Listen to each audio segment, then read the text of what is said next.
Olá, boa noite. O Senado agora está no ar. O presidente do Senado voltou a negar ter informação sobre a possível citação de seu nome na lista do Procurador-Geral da República, Rodrigo Janot, com parlamentares que serão investigados na Operação Lava Jato. Nós não temos absolutamente nenhuma informação com relação à lista.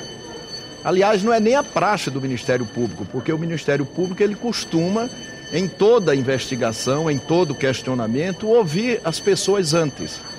Nós não temos nenhuma informação com relação a isso. Mas seja o que for, se houver a citação do meu nome, será uma questão menor, porque o que me cabe é, como presidente do Congresso Nacional, comemorar o momento, a exuberância do momento que nós vivemos no Brasil, onde cada vez mais o judiciário é judiciário, onde cada vez mais o Ministério Público é Ministério Público e onde cada vez mais o Legislativo é Legislativo. Nós devolvemos a medida provisória, não foi contra ninguém, foi a favor da democracia e do Legislativo. A senadora Sandra Braga comunicou em plenário a morte do ex-senador João dos Santos Braga Júnior no último domingo aos 95 anos. Ela ressaltou a atuação de Braga Júnior pelo desenvolvimento econômico e social do Amazonas. Sandra Braga apresentou condolências à família do ex-senador, que era tio do seu marido, o ministro de Minas e Energia, Eduardo Braga. Na sessão plenária, os senadores discutiram duas propostas de emenda à Constituição sobre temas da reforma política. Também aprovaram dois projetos de lei. Um deles dá à mãe e ao pai o direito de registrar o nascimento do filho em cartório em igualdade de condições. Atualmente, o pai tem precedência para registrar o nascimento do filho. Apenas quando ele se omite é que a mãe pode fazer o registro da criança. A proposta que vai à sanção presidencial iguala esse direito. Outro projeto aprovado proíbe empresas públicas e privadas de fazerem revista íntima nas funcionárias e clientes. E nos quando feita a revista íntima, poderá ser feita por pessoas do sexo feminino, para evitar muitos constrangimentos que muitas mulheres simples e humildes sofrem quando vão visitar filhos, parentes. A sessão também foi a segunda para a discussão de duas propostas de emenda à Constituição que tratam da reforma política. A proposta de emenda à Constituição 73 de 2011, de autoria do ex-senador Wilson Santiago, prevê que presidente da República, governadores de estado e prefeitos que são candidatos à reeleição renunciem ao mandato 6 meses antes das eleições. Essa é uma prática, senador Regufe, que devia valer para todas as eleições do Executivo e até mesmo do Ministério Público. Nós estamos com o Procurador-Geral da República em processo de reeleição para sua recondução ao Ministério Público. Quem sabe se nós, mais adiante, não vamos ter também, que a exemplo do que estamos fazendo com as reeleições do Executivo, também que regrar esse sistema que o Ministério Público tornou eletivo. O governador que pode reduzir alíquotas do ICMS, governador que tem sob seu comando a Polícia Militar e a Polícia Civil, disputando a reeleição no cargo, leva uma vantagem extraordinária em relação aos demais concorrentes. Já a PEC 58 de 2013 dificulta a criação de novos partidos políticos. Hoje, uma nova legenda precisa do apoio de cerca de 500 mil pessoas, distribuídas em 9 estados. A proposta em discussão no Senado é mais severa.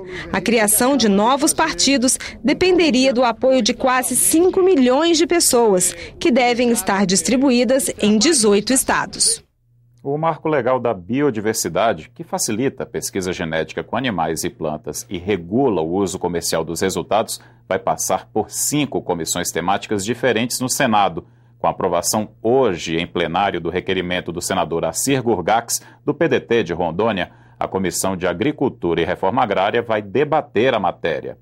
As comissões de Constituição e Justiça, Assuntos Econômicos, Ciência e Tecnologia e Meio Ambiente também vão analisar o projeto de lei, que veio da Câmara dos Deputados. O texto tramita em regime de urgência no Senado e, se não for votado até 10 de abril, passa a trancar a pauta. Uma audiência pública discutiu as mudanças na legislação trabalhista e previdenciária propostas pelas medidas provisórias 664 e 665 de 2014. O debate foi na Comissão de Direitos Humanos. Mudanças nas regras para benefícios da Previdência.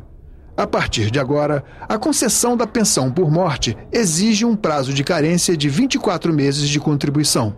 E o seguro-desemprego, antes concedido após 6 meses de trabalho, pela nova regra, só depois de um mínimo de 18 meses de carteira assinada.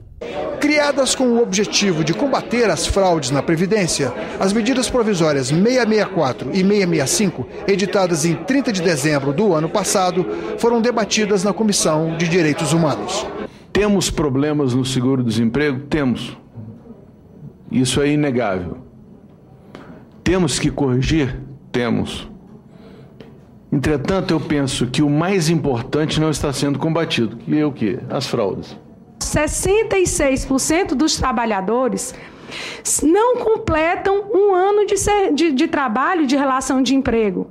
Como pode se considerar numa medida provisória a necessidade da construção de uma relação de trabalho de 18 meses nos últimos 24 meses? Representantes de federações, Ministério Público, especialistas em direito previdenciário questionaram a urgência e a constitucionalidade das medidas provisórias.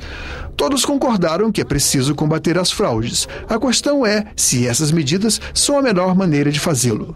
Essa medida provisória pode ser rejeitada aqui por nós, ou nós podemos aperfeiçoar ela a partir do debate que está sendo realizado aqui, como em outras instâncias, para poder ajudar a Previdência, corrigir. Na próxima quinta-feira, a CDH reúne com sindicalistas para debater novamente o tema.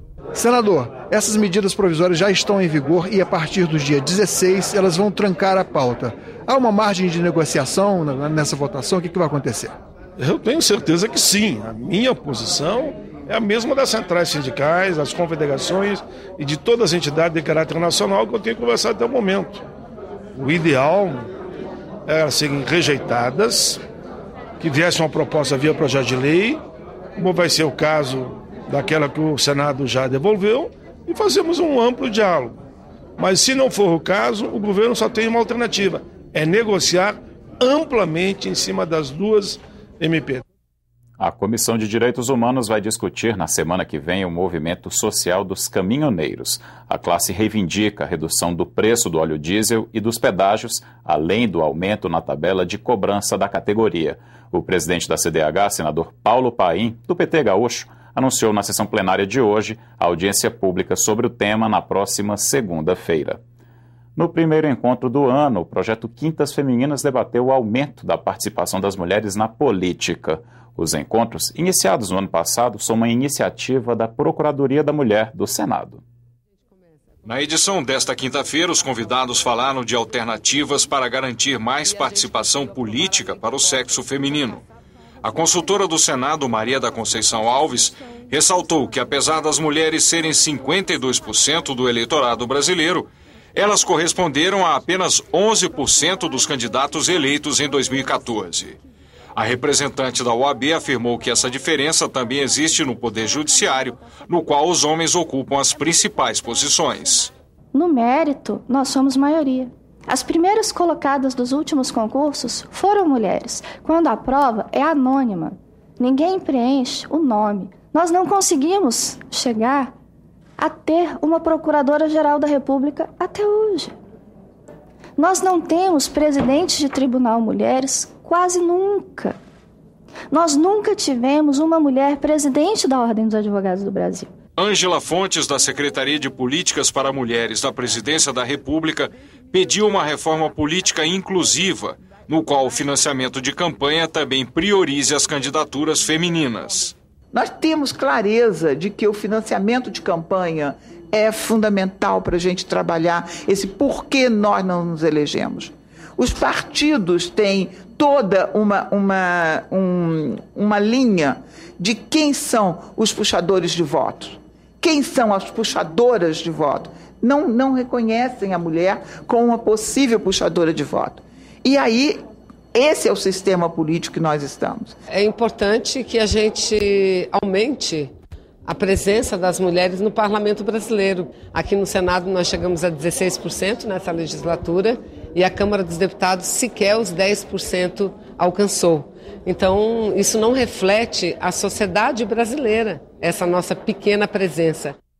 Na quarta reportagem da série sobre reforma política, vamos conhecer as várias propostas que tratam da necessidade de desincompatibilização para os candidatos aos cargos eletivos. Vamos também conhecer a polêmica que envolve as datas de início de mandatos. A data da posse presidencial, por exemplo, já foi alterada 4 vezes e pode mudar novamente. A posse em 1º de janeiro veio com a Constituição de 88, mas por coincidir com as festas de Ano Novo, a data é alvo de várias propostas de emendas constitucionais para ser novamente alterada. Uma delas é de autoria do ex-senador José Sarney e já está pronta para ser votada em plenário. É uma data inconveniente, que é uma data que pertence às famílias, às pessoas, e nós não podemos apropriá-la para uma cerimônia pública, uma cerimônia que é uma cerimônia protocolar, uma liturgia que faz parte da transmissão do poder. Pela proposta, os governadores eleitos tomariam posse no dia 10 de janeiro e poderiam participar da posse presidencial, que mudaria para o dia 15. A posse dos deputados estaduais, distritais e dos senadores seria unificada em 1º de fevereiro. Além da possível mudança na data das posses, há 2 propostas de emenda à Constituição que determinam a renúncia de candidatos que pretendem se reeleger antes das eleições. O objetivo é evitar que presidente, governadores e prefeitos possam usar a máquina pública para favorecer as campanhas eleitorais. Uma das propostas prevê que a desincompatibilização aconteça no 1º dia útil após a homologação da candidatura. A outra determina que a renúncia aconteça 6 meses antes das eleições. O senador Luiz Henrique, relator das 2 PECs na Comissão de Constituição e Justiça, apresentou o parecer favorável às 2 matérias. É antiético um governante ser candidato com a máquina na mão, com o poder na mão. Poder de baixar impostos, o poder de polícia. Quando eu fui candidato à reeleição como prefeito e como governador, eu me afastei do cargo para disputar a reeleição em igualdade de condições com os meus concorrentes. Atualmente são obrigados a deixar os cargos antes das eleições ministros de Estado, secretários de governo, magistrados, presidentes, diretores e superintendentes de autarquias, empresas públicas e sociedades de economia mista, além de servidores públicos. Na reportagem de amanhã da série sobre reforma política, você vai ver um tema polêmico, o financiamento de campanha. Um exemplo de superação e força de vontade. Você vai conhecer agora a brasileira que perdeu a visão aos 27 anos de idade e pode ser beneficiada por um projeto de lei que inclui os deficientes na lei de cotas. Os dados são do IBGE Censo 2010. Quase 46 milhões de brasileiros declararam ter ao menos um tipo de deficiência. 61% dos deficientes acima de 15 anos de idade não tinham instrução ou possuíam apenas o fundamental incompleto. Nas pessoas sem deficiência, o índice foi bem menor, 38,2%. A baixa escolaridade limita o mercado de trabalho e reduz as oportunidades. Atento a esta distorção, o senador Cássio Cunha Lima apresentou um projeto que prevê cotas para deficientes nas universidades e nos institutos federais de ensino técnico. Existe visivelmente uma discriminação, um espaço mais restrito e, ao garantir a cota, nós possibilitaremos o acesso dos portadores de deficiência às universidades com os mesmos critérios, com as mesmas justificativas que foram usadas para as cotas raciais. Francineide trabalha fora todos os dias, cuida da filha pequena e ainda tem vontade de continuar estudando. Ela pensa em cursar informática e, quem sabe, até fazer uma pós-graduação. Quando eu entrei na empresa que eu entrei, foi para testar a página principal da Caixa Econômica, que era Caixa 150 anos. No dia a dia do trabalho, Francineide é analista de acessibilidade em software. Mas isso não é tudo. Ela estuda pedagogia numa faculdade particular e ainda sonha com diploma de curso superior em ciência da computação, se possível, numa instituição pública. Igual concurso. Em concurso tem cotas para deficiente. Eu acho importante também que nas universidades, nas escolas técnicas também tenham. Você terá outras notícias a qualquer momento em nossa programação. Boa noite e até amanhã.